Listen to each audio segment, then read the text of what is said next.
Non, mais c'est extrêmement intéressant. On voit qu'il y a beaucoup d'acteurs, la Banque des Territoires, la Caisse des dépôts, différentes collectivités.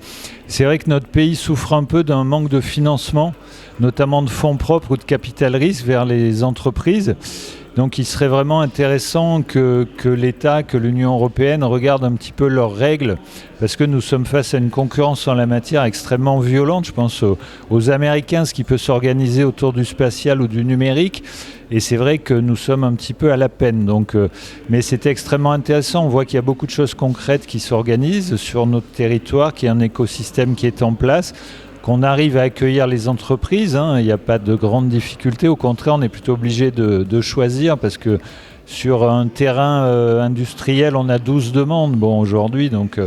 Mais on voit qu'il y a quand même sur certains secteurs une vraie difficulté de fonds propres, de capital risque, et ça on ne pourra pas le régler au niveau local.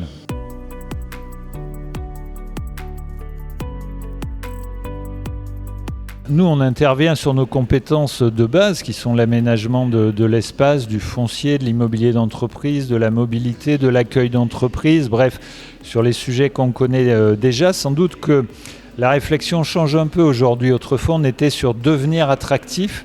Maintenant, nous le sommes et nous le restons malgré la crise.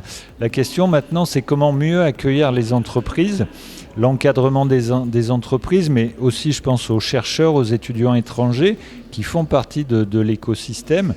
Donc, c'est peut-être d'aborder un peu différemment cette question de l'attractivité et surtout de l'aménagement de la ville. Arrêter de séparer les activités, les uns du commerce à un endroit de la ville, les autres se logent de l'autre côté, les entreprises à un troisième endroit, parce qu'à la fin ça ne marche pas et il y a des embouteillages partout. Donc c'est tout ça qu'il faut essayer de retravailler maintenant.